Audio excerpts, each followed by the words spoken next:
방송에서 제공하는 투자 정보는 투자 판단에 대한 조언입니다. 방송에서 제공하는 주식의 가치, 가격 상승 및 가격 하락에 대해서는 방송사에서 보장하지 않습니다.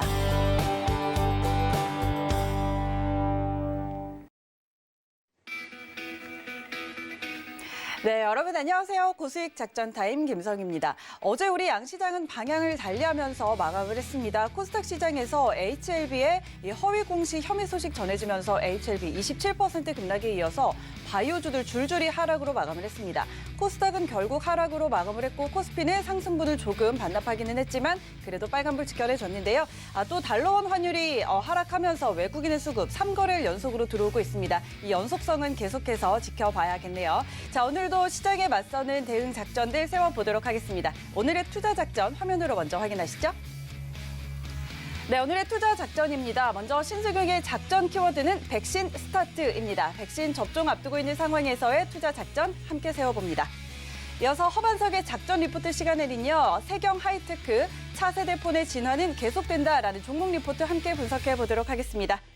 네, 이어서 핫재기의 고수익 낚아채기, OLED 산업 핵심 증착 시스템 제작 기업 이 종목 잠시 후에 공개해 드립니다.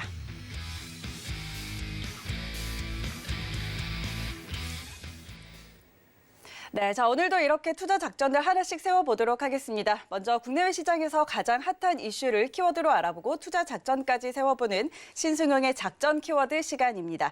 브레인 코리아 인베스트 신승용 대표 화상으로 함께합니다. 대표님 안녕하세요. 네, 안녕하십니까. 네, 반갑습니다. 자, 오늘도 함께 작전 세워보도록 할 텐데 오늘 가져오신 키워드 먼저 함께 확인하겠습니다. 네, 오늘의 키워드입니다. 백신 스타트라고 꼽아 오셨네요.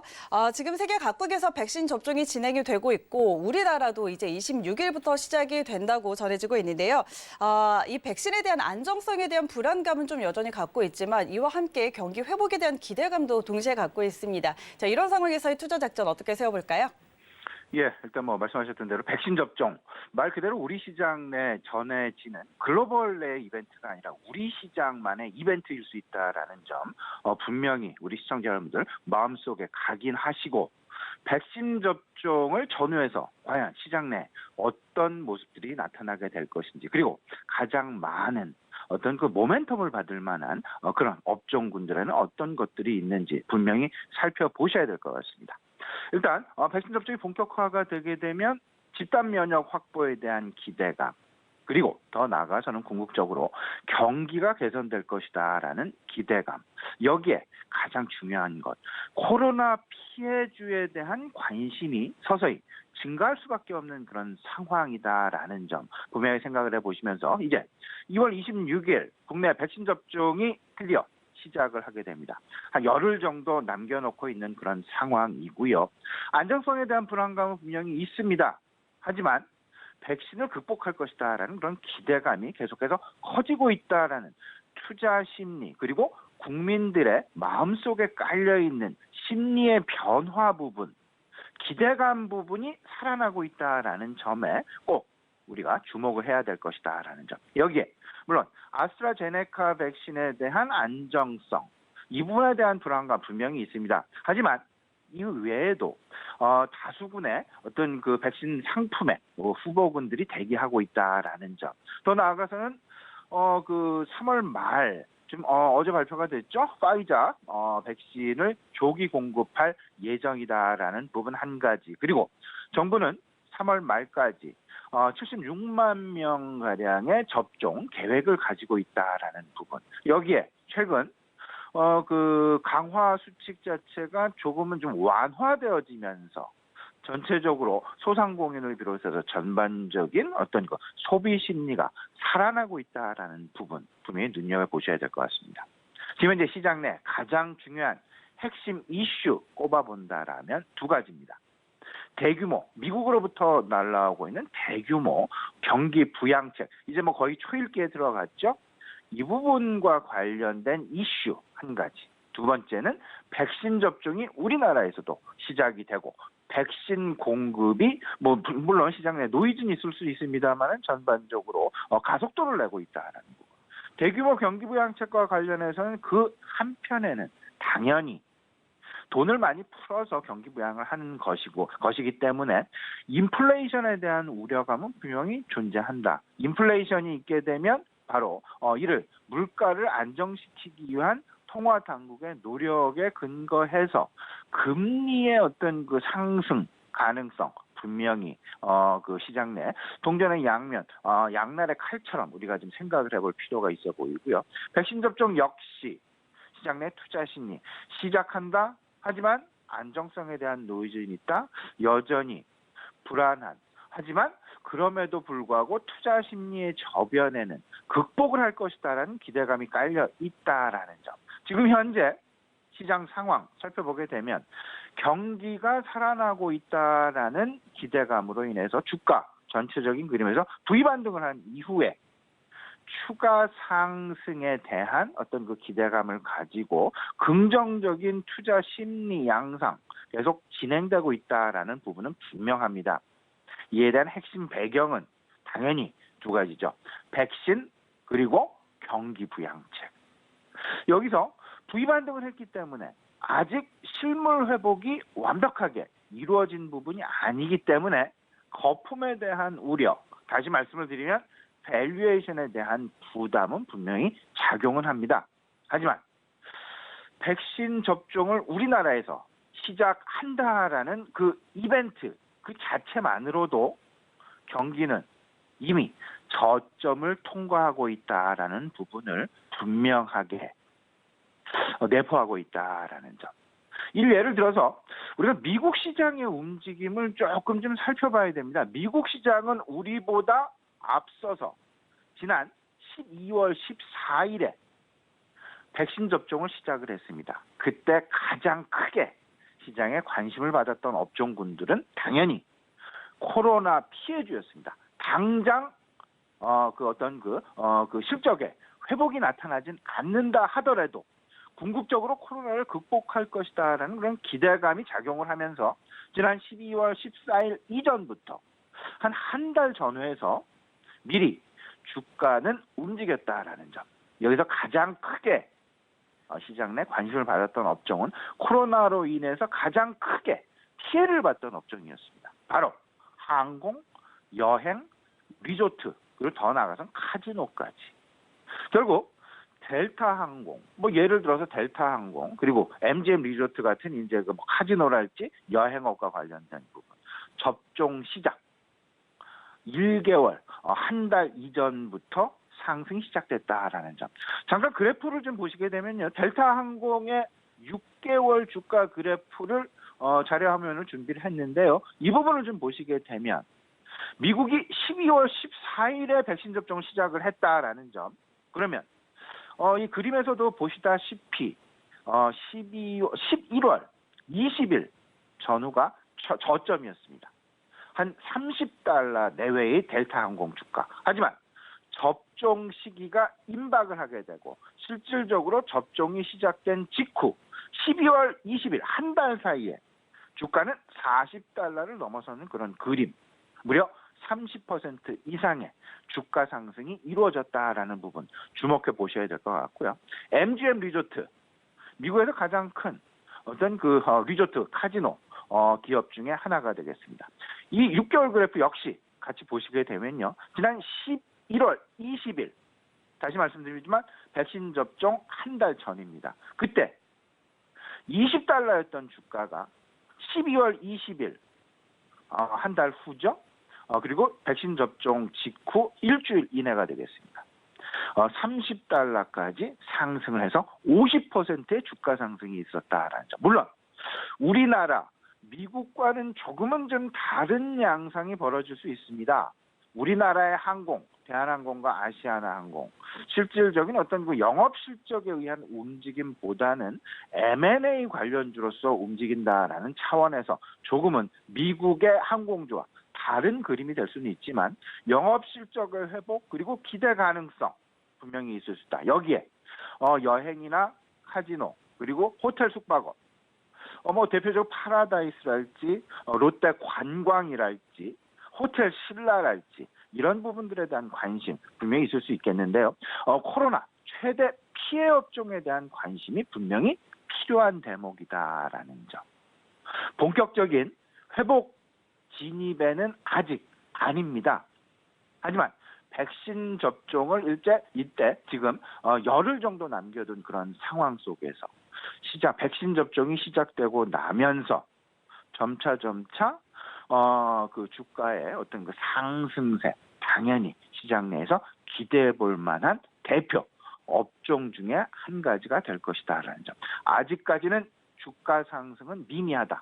그렇다면 밸류에이션에 대한 부담도 당연히 작을 수밖에 없고 가격에 대한 부담도 좀 편안한 상황에서 포트폴리오 구성이 가능하지 않겠느냐. 그렇기 때문에 경기가 저점을 통과하고 있는 그런 업종군, 코로나 최대 피해 업종군, 백신 접종 임박이라는 2월 26일로 지정이 된 백신 접종의 시작이라는 스타트 상황에서의 어떤 그 관심 업종, 당연히 항공업종과 여행업종과 카지노, 면세점 이런 부분에 대한 관심, 백신 접종의 시작과 맞물리면서 미국 시장의 선례에서도 우리가 살펴볼 수 있듯이 분명히 우리 시장에서도 또 다른 그림, 또 다른 상승, 편안한 상황에서의 접근 분명히 가능한 그런 업종이 아닐까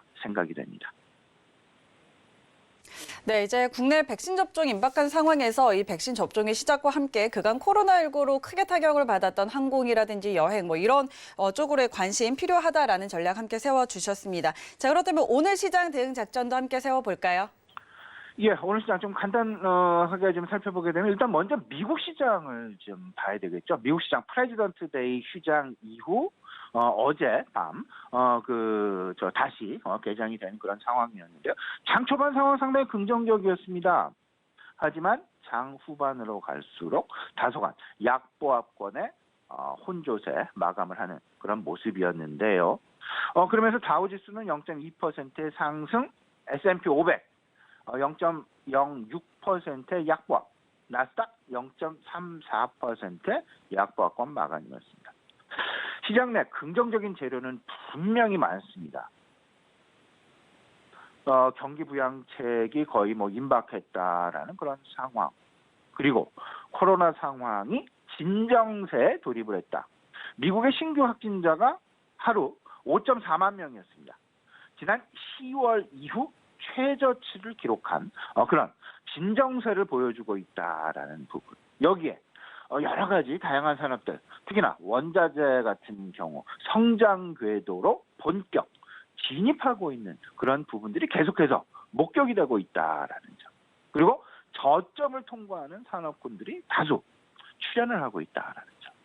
미국 증시 지난밤에 가장 크게 영향을 줬던 부분은 바로 경기 부양책이었습니다. 다시 말씀을 드리면 경기 부양책은 양면의 칼날과 같다라는 그런 말씀 계속 드리고 있는데요.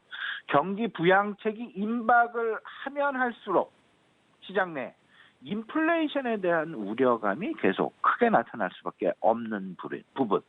지난밤 미국 시중 내 국채금리, 10년물 국채금리가 1.3%를 다소간 넘어서면서 1.31로 마감을 했죠.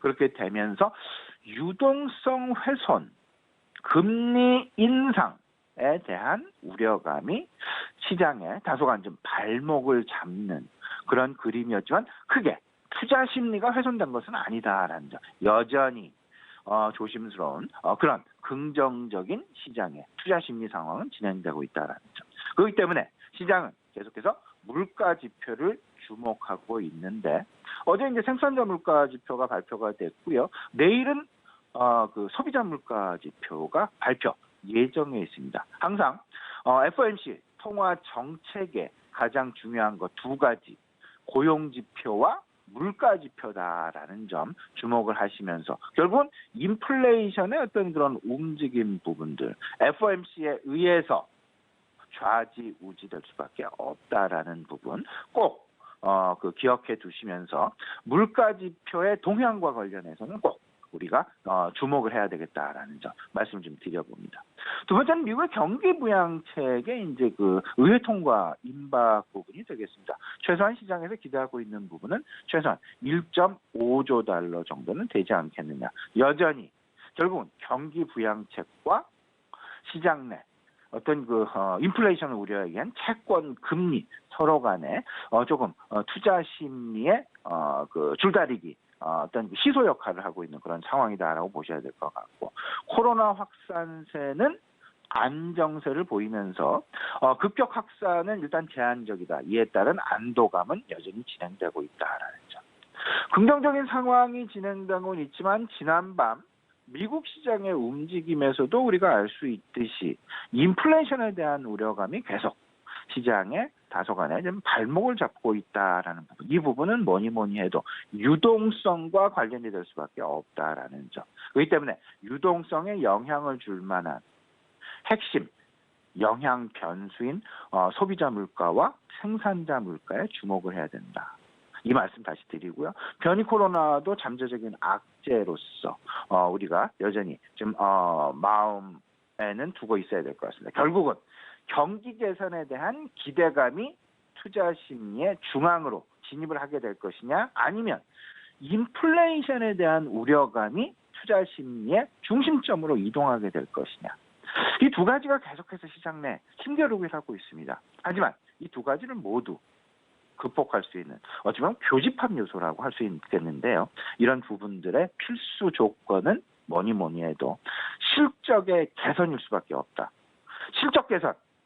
경기 부양책 면에서 생각을 해본다라면 원자재 가격의 상승이 있고 생산의 증가가 당연히 나타나게 되고 소비의 개선이 무엇보다도 뒤따르게 되는 그런 모습들 봐야 될 것이고요. 인플레이션에 대한 우려감은 계속 말씀을 드리지만 유동성이 지속될 수 있겠느냐 없겠느냐, 통화 정책이 변화하고 통화 정책의 어떤 그 변화, 이런 부분에 시장은 계속해서 주목을 하고 있다라는 것.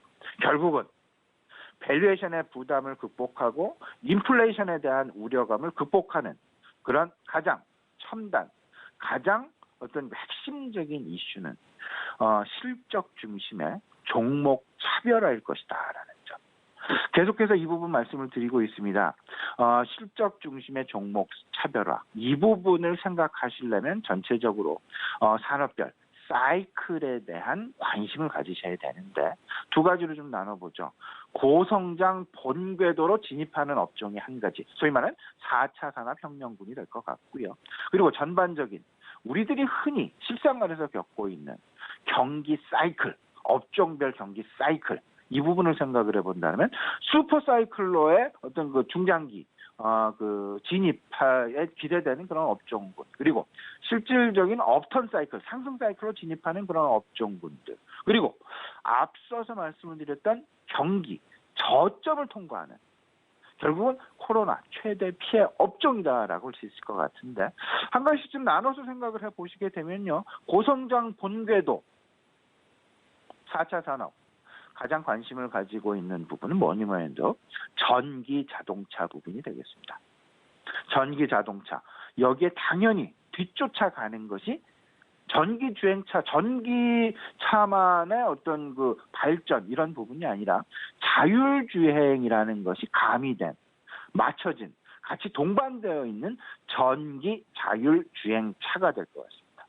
여기에 또 한 가지 우리가 잊지 말아야 될 부분은 전자결제와 관련된, 최근 크립토커런시와 관련해서, 가상화폐와 관련해서 비트코인 관련해서도 시장 내 이야기들이 많이 회자가 되고 있는 것이 사실인데요.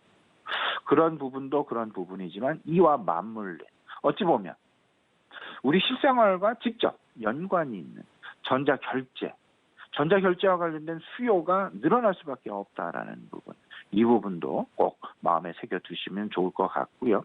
슈퍼사이클로의 진입을 예고하고 있는 업종들 당연히 있습니다. 반도체, 지난번 미국에서 역시 인텔이 상승하는 그런 모습 나타났고, 반도체 관련주 계속해서 시장 내 긍정적인 어떤 기대감, 슈퍼사이클로의 진입 가능성 계속해서 회자가 되고 있다라는 부분 관심 가지시고요. 배터리 마찬가지가 될 것 같고, 원자재, 원자재 관련해서는 뭐 구리가 그 대표적이 될 것 같은데 원자재 어쨌든 지난 2007년, 2009년 이후 가장 높은 원자재 가격대가 지금 현재 형성이 되어지고 있다라는 부분. 여기에 더 나아가서 뭐 영국의 어떤 브렌트유랄지 미국의 WTI랄지 지금 이제 $60를 넘어서 있는 그런 상황들. 경기 확장에 대한 기대감이 계속 진행이 되고 있다라는 점. 상승 사이클로의 진입, 친환경, 미국 그 바이든 정부 출범과 함께 친환경에 대한 관심 상당히 높죠. 그리고 해상, 육상, 운송, 경기가 개선되면 운송 관련주에 대한 관심 당연합니다. 그리고 소비가 늘어나게 되면 당연히 이를 동반하는 유통업종까지 상승 사이클로의 진입, 기대감 계속 가져볼 만하고요. 경기 사이클이 저점을 통과하고 있다. 이 부분은 어찌 보면 모멘텀 차원에서 그리고 아직까지 주가 상승 자체가 미미해서 실질적으로 그러니까 주식으로의 포트폴리오 구성에 상대적으로 용이한 어떤 그 국면이 있다라는 점. 이런 부분들의 대표가 결국은 항공업종이나 여행업종 그리고 카지노 업종, 면세점 업종. 물론 아직 어떤 그 뭐 자가격리 규제가 해제된 것도 아니고 해소가 된 것도 아니고 그리고 국제선 운항이 아직 뭐 예전처럼 원활하게 진행이 되는 것도 아니고 여행이 아직 그렇게 활발하게 나타난 것도 아닙니다. 하지만 분명히 코로나 백신의 접종의 시작과 동시에 분명히 이런 부분들 우려감 그리고 실적의 개선이 나타날 수밖에 없지 않겠느냐. 그리고 더 나빠질 게 없다라는 점. 이런 부분들 생각을 해보시면서 조금 더 편안한 마음에서 경기 저점을 통과하는 그런 업종에 대한 관심도 분명히 유효할 것이다. 다시 정리를 합니다. 4가지 그림으로 시장 접근, 순서, 그리고 포트폴리오의 비중 조절해 나가시면 좋을 것 같은데 고성장 본궤도로에 진입하는 그런 고성장 업종 그리고 슈퍼 사이클이 진입되는 업종, 상승 사이클로의 진입 업종 그리고 이러한 경기 사이클 자체가 산업별로 지금 현재 저점에 머물고 있지만 곧 통과가 가능할 것인 가능이 기대되는 그런 업종군 조금 좀 나눠서 포트폴리오 구성 비중을 적절히 조절해 두시면 지금 현재뿐만 아니라 중장기적으로도 나의 수익률을 극대화시킬 수 있는 어떤 그런 최적 투자 전략 방안이 되지 않을까 이렇게 생각이 됩니다. 네, 이렇게 오늘 시장 투자 작전까지 함께 세워봤습니다. 자, 오늘 내용은 여기까지 한번 들어볼게요. 대표님 고맙습니다.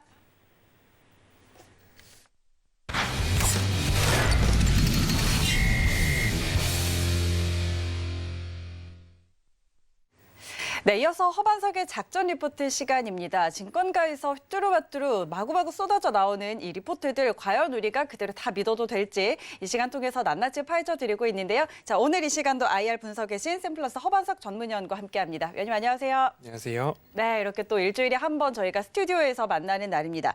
이번 주는요, 전기전자 업종 리포트를 시작으로 해서 또 종목 리포트들 하나씩 소개를 해드리고 있는데 자, 오늘은 과연 어떤 리포트를 들고 오셨을지 화면으로 함께 만나보시죠. 네, 오늘의 종목 리포트입니다. 세경 하이테크 종목 리포트이고요. 차세대 폰의 진화는 계속된다라는 제목의 리포트를 들고 나오셨습니다. 자, 오늘의 내용도 바로 한번 들어볼까요? 네, 오늘 제가 소개해드릴 리포트는 유진투자증권에서 21년도를 전망하는 산업 리포트 안에 12월 2일 날 이제 발표된 리포트입니다. 그 리포트 안에 차세대 폰의 진화는 계속된다 해서 제가 21년도에 꼭 보시자라고 말씀을 드려왔던 스마트폰, OLED, 그리고 폴더블 폰까지 이어지는 이 섹터 안에서 모든 것들이 좀 정리가 되어 있는 그런 흐름입니다. 그래서 그 리포트 속에 종목들, 기업들을 몇 가지 소개를 해주고 있는데 그 가운데 하나인 세경 하이테크를 소개해 드리려고 합니다. 세경 하이테크 마찬가지로 폴더블 폰 그리고 5G 폰의 시장이 성장하고 커짐에 따라서 수혜가 예상되는 기업이다라는 그런 리포트입니다. 21년도 투자 포인트를 함께 보시면요. 폴더블 폰과 5G 폰이 확대됨에 따라서 거기에 들어가는 부품, 필름, 유를 납품하는 이 세경 하이테크가 수혜를 볼 것이다라는 부분입니다. 리포트 함께 보시면요. 데코필름 사업을 하고 있는데 데코필름이라고 하면 생소하실 겁니다. 하지만 스마트폰 후면, 측면, 전면 가리지 않고 같이 이렇게 사용되는 필름이다라고 보시면 좋을 것 같고요. 이미 삼성전자와 중국의 오포, 화웨이에 공급을 하던 기업인데요. 화웨이의 미국 제재로 인해서 가장 큰 수혜를 보는 쪽이 삼성전자일 것이다라고 예측이 되었지만 중국의 오포라는 기업이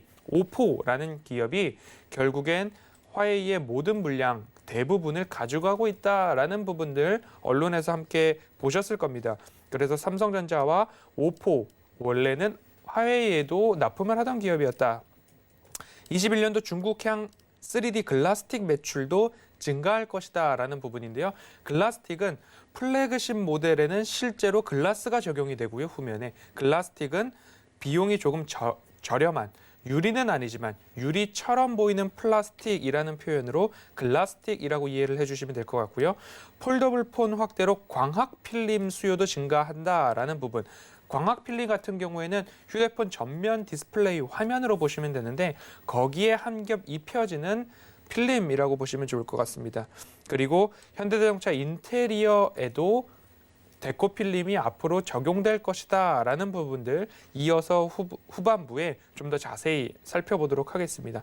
그리고 5G 폰이 앞으로 증가한다라는 그런 부분들 통신사에도 매출을 높이기 위해서 2G, 5G, 2G, 3G, 4G, 5G 이렇게 늘어나고 있는 가운데 5G 폰이 확대되면 그 5G 폰에도 글라스틱 보급형 모델에도 더 많이 증가가 될 것이다. 그리고 중국에서도 이미 5G 확대에 대한 부분들이 있는데 이 5G 확대가 될 때에 후면부를 덮을 때에 5G 안테나의 통신과 어느 정도 유연한 그리고 통신을 방해하지 않는 그런 기술력까지도 갖고 있다라는 이야기가 나오고 있습니다. 현재 세경하이테크 같은 경우에는 20년도 실적이 굉장히 부진할 것으로 전망이 되고 있는데요. 21년도 거기를 넘어서서 이제 본격적인 재성장의 원년이 될 것이다 라는 부분이 나오고 있습니다. 21년도 예상 매출액은 3,008억 정도고요. 그리고 영업이익은 280억 원에 달할 것이다 라고 되어 있어서 매출액 전망치는 약 전년 대비 36% 증가를 하고요. 영업이익 같은 경우에는 전년도에 워낙 쪼그라들었던 영업이익이었기 때문에 3,000% 이상의 영업이익 증가율을 보일 것이다 라는 그런 보고서가 이어지고 있습니다. 이 보고서를 조금 더 살펴보시면 지금 이제 간단하게 회사에 대한 내용들 보이고 있습니다. 제가 말씀드렸던 모바일용 데코 필름, 광학 필름, OCA 필름 여러 가지 필름이 나오는데요. 휴대폰을 조립할 때 접착제, 접착용 필름도 쓰고 있고요. 그리고 옵티컬 필름이라고 해서 휴대폰 전면부에 이제는 소비자가 휴대폰을 구입한 이후에 필름을 따로 사서 접착하는 것이 아니라 이미 접착되어 있는 필름을 쓰다가 뭔가 오염이 되거나 스크래치가 생겼을 때에 다시 기계를 이용해서 휴대폰 서비스 센터에 가시면 뗐다 붙였다 해주는 모습을 보셨을 겁니다. 그것이 OCA, 옵티컬 필름이라고 보시면 될 거고요. 데코 필름 같은 경우에는 휴대폰 후면에 뭔가 색상을 입히거나 글씨를 새기거나 할 때에 사용되는 텍스트나 색상을 입히기 위해 사용되는 필름이라고 보시면 될 겁니다. 그런 모습으로 이어지는 이 세경하이테크의 매출이 어느 상품에서 이루어지는가를 보셨고요. 이제 왜 세경하이테크를 이 리포트에서는 투자 포인트로 삼고 있는가에 대한 부분입니다. MDD 공법이라고 되어 있는데요. 대부분 뭔가 플라스틱이나 의류든 그 안에 잉크를 위에다 덮어서 색상을 입히거나 글씨를 새기게 될 텐데 그러한 부분이 아니라 열 전사 방식으로 색상과 글자를 새기게 되는데 그렇게 된다라고 하면 건조 시간이 불필요하다라고 합니다. 그러면 공장에서 생산 라인에 돌아갈 때에 건조하는 공정이 빠졌기 때문에 짧은 시간에 더 많은 생산품을 생산할 수 있고 건조가 불필요했기 때문에 뭔가 불량이 날 확률도 적다라는 그런 부분들, 열전사 방식으로 인해서 자유롭게 프린팅을 할 수 있는 부분, 다양한 컬러와 맞춤 생산이 가능하다라는 이야기를 이 세경 하이테크에 특화된 기술력이다라고 이야기를 하고 있습니다. 그리고 조금 더 의미 있고 집중해서 보실 부분은 독보적인 데코필링 개발 능력을 갖고 있는데 이미 뭐 중국의 O사, 중국의 H사, 한국의 S사라고 하면 모든 분들이 다 알고 계실 겁니다. 뭐 중국의 오포사, 하웨이사, 그리고 중국의 X사 하면 샤오미, 한국의 S사 하면 삼성전자가 될 겁니다. 그러한 글로벌 세트 메이커에서 이미 협업을 하자고 선 제시가 되었고 이미 납품을 했던 경험과 노하우를 갖고 있는 기업이다라고 이야기를 하고 있습니다. 중국의 X사, 샤오미가 되겠죠. H사, 화웨이가 될 거고요. 중국의 O사 하면 오포사, 한국의 S사 하면 삼성전자가 되고 있는데 기술력을 인정받았다라는 부분을 어디서 저는 조금 보았냐면 차기 모델을 개발할 때에 선행 연구를 함께 테스트한다라는 그런 부분도 한번 살펴볼 만한 포인트가 되지 않나라는 생각이 듭니다. 제가 21년도를 시작할 때에 반도체, 장비 소재 부품 섹터 보시면 좋을 것 같다라고 말씀을 드렸고 그 뒤로 이어서 휴대폰 시장, 스마트폰 시장이 늘어납니다. 그렇기 때문에 스마트폰 관련된 섹터, 스마트폰에 들어가는 OLED와 관련된 섹터, 그리고 시장이 다시 한번 성장하게 될 폴더블 폰까지도 보시자라고 말씀을 드려서 월요일 산업 전망 스몰캡 보고서를 말씀드렸고요. 어제 KH 바텍을 말씀드렸고요. 오늘은 세경 하이테크를 말씀드리고 있는 중인데요. 세경 하이테크도 마찬가지로 폴더블 폰 확대에 수혜를 잇게 되는 기업입니다. 그래서 글로벌 디스플레이 업체들에게 공급을 하고 있는 거죠. 그 디스플레이나 스마트폰 후면 전면에 씌우게 되는 필름을 주력으로 하게 돼 있는 그런 기업입니다. 시장 점유율과 경쟁사 대비 경쟁력 우위에 있다라는 부분들, 품질력, 제조, 가격, 납기, 이미 삼성전자와 오래전부터 1차 벤더로 상장 전부터 활동을 했던, 납품을 했던 기업이기 때문에 그러한 부분에 있어서는 오히려 경쟁력은 탄탄하다라고 읽혀집니다. 여기 보시면 폴더블 폰 최초에 나왔던 부분인데요. 이 폴더블 폰에서도 옵티컬 필름이 적용이 되었고 앞으로 국내 및 중국 시장에 있어서도 중저가 폰에도 이 옵티컬 필름의 공급이 확대될 전망이다라고 좀 보시면 좋을 것 같습니다. 이어서 살펴보시면 이제 5G 폰까지도 이어지게 되는데요. 플래그십 모델에는 앞서 말씀드렸듯이 진짜 유리, 글라스 후면부가 적용이 되는 반면 중저가 보급형 폰에는 유리와 같은 플라스틱, 그래서 글라스틱 신소재가 적용이 되는데 일단 단가가 낮겠죠. 하지만 유리와 같은 촉감이나 외형을 갖고 있기 때문에 이 부분이 앞으로 중국뿐만 아니라 우리나라의 보급형 5G 모델에 전반적으로 들어가게 될 것이다 라는 그런 부분까지도 이렇게 체크가 되고 있는 모습입니다. 그렇기 때문에 앞으로 이 기업에 대한 부분들이 조금 다시 저점을 찍고 상승할 그 기로에 서 있다라는 그런 부분으로 좀 보시면 좋을 것 같고요. 그러면 제가 허반석의 모멘텀 체크리스트 1, 2, 3번을 체크를 하면서 이 기업에 대한 가격 전략까지도 한번 살펴보고자 합니다. 첫 번째, 차트상 저점에 해당하는가에 대한 부분입니다.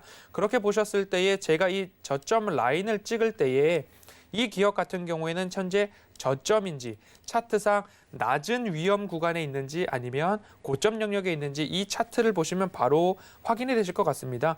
오랜 기간 동안 또한 코로나 저점, 코로나19 여파로 인해서 이 구간 저점을 보인 이후에 다시 한번 현 구간대 차트상 저점 영역대를 지나고 있는 구간이다라고 확연한 모습으로 보실 수 있을 겁니다. 거기에 따라서 매출액까지도 올해는 8억 원의 부진한 성적이었지만 지금 2019년도에 영업이익이 234억이었습니다. 올해 21년도에는 이를 뛰어넘은 280억이 전망되고 있고 그리고 22년도에도 350억까지 상장되기 전인 2018년도에 가장 매출액이 영업이익이 높았던 때가 386억이었습니다. 올해 280억 전망치 그리고 내년도 350억 전망치가 나오고 있기 때문에 이제 차트상 봤을 때 매출액 영업이익과 함께 저점 구간을 보내고 있는 것 아닌가라는 모습 1번 차트상 저점 구간을 통과하는 부분 확인이 되고 있고요. 그리고 숫자상 영업이익과 매출액이 증가하는가 코로나19로 인한 저점을 찍고 차트와 매출 영업이익 모두 다 숫자로 증가가 전망되고 있다라는 그런 부분들 한번 확인을 해주셨으면 좋겠습니다. 세 번째, 이 기업을 이끌 미래 성장을 이끌 모멘텀은 무엇인가를 체크해 보셔야 될 텐데요. 제가 이제 리포트를 함께 살펴보면서 그런 이야기를 드렸습니다. 데코필름 그리고 옵티컬 필름 이런 부분들 그리고 글라스틱 말씀을 드렸는데요. 이 부분은 시장의 성장에 따라서 다시 매출액과 영업이익에 반영이 될 것이고 그리고 현대자동차의 인테리어 부분을 말씀을 드렸는데 아직까지 공개되지는 않았으나 세경하이테크의 최근 공시를 살펴보면 신규 시설 투자에 대한 부분들이 있습니다. 12월 28일 정정 공시가 나왔는데요. 지금 여기 보면 투자 금액 200억 원이고요. 공장 설비 공사에 20억 원, 폴더블용 장비 구입에 80억 원, 글라스틱용 장비 구입에 100억 이렇게 해서 총 200억을 투자한 신규 공장을 건설을 했습니다. 자기자본 대비 22%에 달하는 신규 공장을 건설을 했는데 이 공장 건설이 20년도에 진행이 되었고 21년도 매출과 영업이익에 반영이 될 텐데 결국엔 200억 원이라는 큰 자금을 들일 때에 메이커 제조사와 협업을 하는 기업이 독단적으로 공장을 짓지는 않았을 것이다라는 전망이 합리적인 전망이 되지 않을까, 의심이 되지 않을까, 추측이 되지 않을까 싶습니다. 그렇기 때문에 이 기업의 이제 미래를 이끌 모멘텀이라고 한다면 공장이 하나 있었는데도 불구하고 또 다른 신규 공장을 건설했다라는 부분입니다. 그리고 그 투자 목적이 신규 제품 생산 시설 확보라고 되어 있기 때문에 그 부분을 한번 본다라고 한다면 21년도 그리고 22년도까지도 이 저점을 찍고 올라가기에 충분한 기업이 되지 않을까. 허반석의 모멘텀 체크리스트 1, 2, 3번을 모두 충족하는 모습입니다. 그렇기 때문에 이 기업 가격 전략 특별하게 제시해드리기보다는 현재가 부근에서 매수가 가능한 차트상 저점이다라고 봐주시면 좋을 것 같고요. 2019년도 가장 큰 매출액과 영업이익을 보였을 때에 4만 원 언저리를 넘어갔던 그런 부분입니다. 제가 말씀드릴 때 짧게 보지 말고 오랫동안 장기간 가져갈 수 있는 종목들 많이들 소개해 드렸으니까요. 그런 부분에 있어서도 세경하이테크는 말씀드리고 추천해보고 관심을 가져볼 만하다라고 해서 특별히 수요일 이 시간에 여러분들께 리포트와 함께 소개를 해드렸습니다. 네, 자 오늘은 세경 하이테크 종목 리포트를 분석을 하나하나 해주셨는데 일단 또 허반석의 모멘텀 체크리스트에 부합하는지 여부도 함께 살펴봤습니다. 일단 지금 주가는 저점에 좀 형성이 돼 있고 앞으로 매출과 영업이익도 실적도 증가 추세에 있고 앞으로도 증가할 것으로 보인다. 또 공장 증설과 관련했을 때는 또 미래의 모멘텀까지도 같이 받아갈 수 있겠다라는 부분 함께 체크를 해주셨으니까 자 지금 현재 구간에서도 접근 가능하다라는 전략을 세워드렸고요. 또 좀 길게 장기간 꾸준히 끌고 가도 좋겠다라는 전략 세워드렸으니까 함께 참고해 보시면 좋을 것 같습니다. 자, 매 시간 저희 수요일마다 허반석 전문위원이 이렇게 스튜디오에 나와서 종목들 하나하나 또 소개를 해드리고 있는데요. 이 시간 계속 함께 하시면서 정보들 얻어가시면 좋을 것 같습니다. 오늘 내용 여기까지 한번 들어볼게요. 고맙습니다. 감사합니다. 네, 이어서 하체기의 고수익 낚아채기로 이어가 보도록 하겠습니다. 이 시간은 전략들도 함께 세워보고 종목들로 조금 더 들어가 보는 시간이죠. 하체기 전문위원과 함께 제가 저희 포트폴리오를 하나둘씩 채워보는 시간입니다. 하체기 전문위원과 함께 할게요. 위원님 안녕하세요. 네, 안녕하세요. 하치기원입니다. 네, 반갑습니다. 자, 오늘도 세 가지 떡밥 종목을 들고 나오셨는데 하나하나씩 바로 공개를 해주시죠. 네, 오늘은 야스, 그리고 남해화학, 재룡전기 세 종목에 대해 말씀을 드리도록 하겠습니다.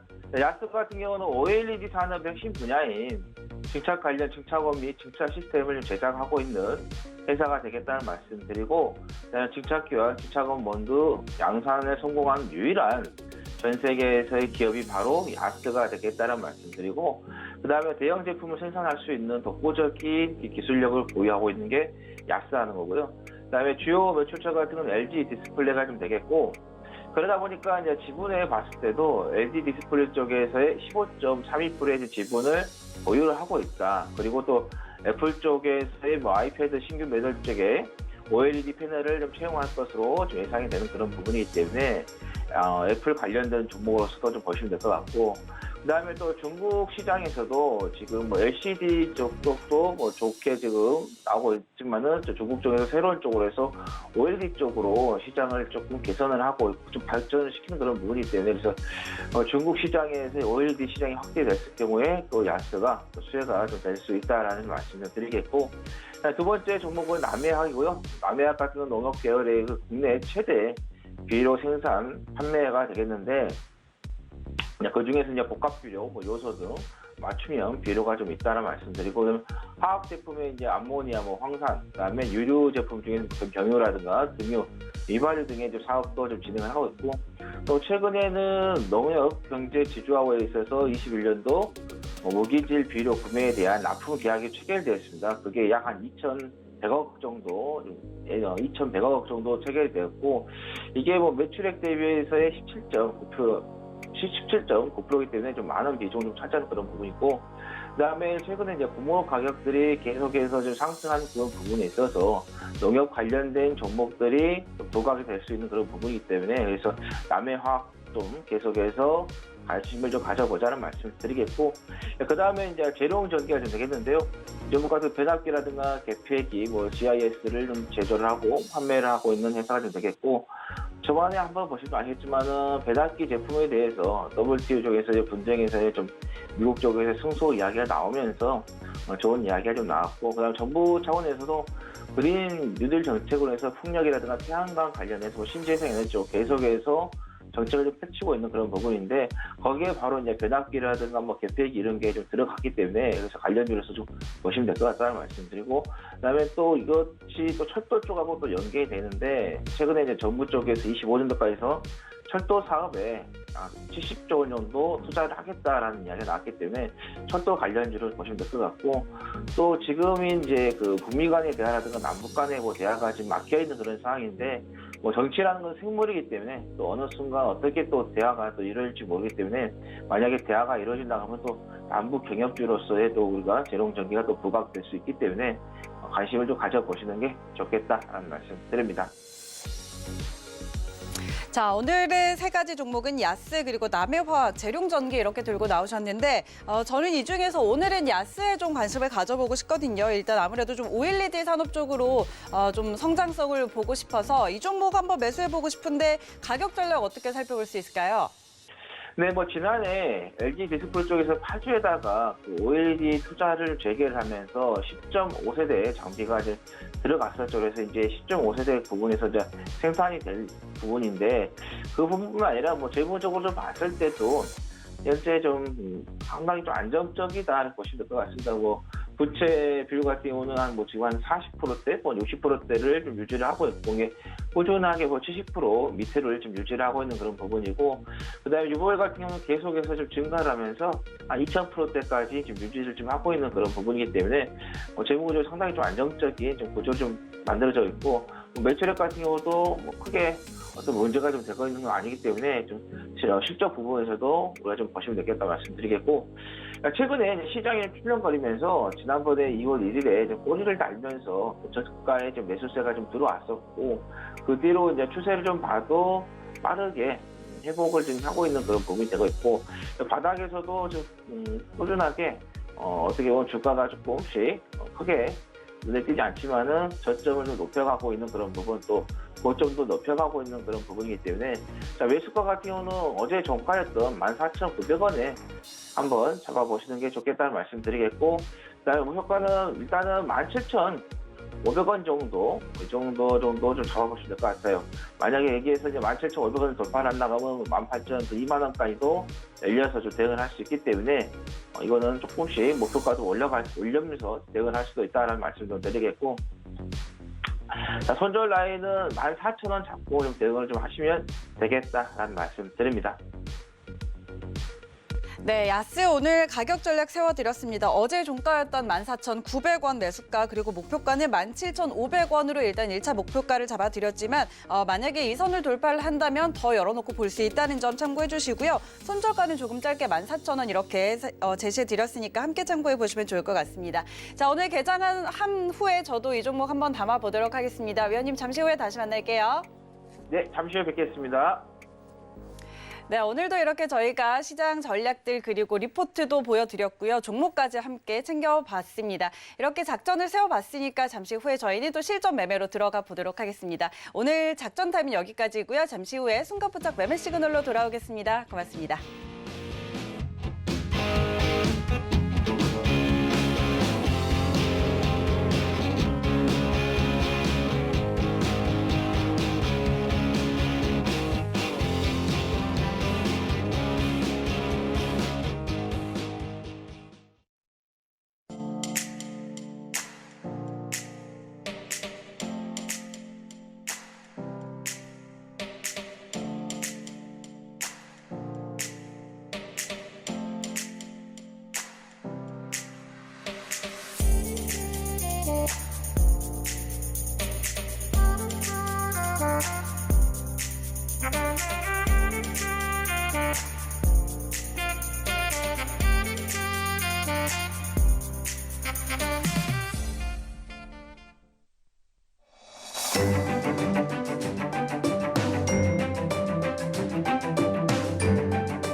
안녕하세요. K웨더 라이프스타일 예보 박유라입니다. 요즘 날씨가 변화무쌍합니다. 오늘 다시 한겨울 날씨를 보이겠는데요. 아침 기온 서울이 영하 11도까지 떨어져 있고요. 한낮에도 영하 5도 선을 보이겠습니다. 또 차고 강한 바람이 체감 기온을 더 끌어내릴 것으로 보입니다. 이번 추위는 모레 아침까지 이어지다 낮부터 차츰 풀리겠습니다. 한편 추위 속에 서해안과 제주도는 폭설이 쏟아지겠습니다. 양은 전라 서해안과 제주 산간에 5에서 20, 많은 곳은 최대 30cm 이상이 되겠고요. 충남 서해안과 전라, 제주도에도 최대 10cm 안팎의 많은 눈이 쏟아지겠습니다. 한편 해안을 중심으로는 강풍까지 몰아칩니다. 최대 순간 풍속이 90km에 달할 때가 있겠는데요. 안전사고에 각별히 유의하셔야겠습니다. 오늘은 중국 북부지방에서 확장하는 찬 대륙고기압의 영향을 받겠습니다. 다음은 자세한 지역별 날씨입니다. 중부지방 차츰 구름 많아지겠고요. 충청도는 한때 흐리겠습니다. 낮 기온 인천 영하 5도, 대전과 춘천 영하 3도를 보이겠습니다. 울릉도로 종일 많은 눈이 오겠고 또 대기가 건조한 가운데 바람도 강하게 불겠습니다. 화재에 조심하셔야겠습니다. 전라도와 제주로 눈이 오겠고요. 경상도는 차츰 구름 많아지겠습니다. 낮 동안 전주 영하 3도, 대구는 영하 2도까지 내려가겠습니다. 전해상으로 눈이 오겠고요. 풍랑특보가 내려진 가운데 물결이 최고 5에서 6m까지 매우 거세게 일겠습니다. 주말부터는 다시 온화한 날씨를 보이겠고요. 또 당분간 구름 많겠고 강원도는 대체로 흐린 날씨가 예상됩니다. 날씨였습니다.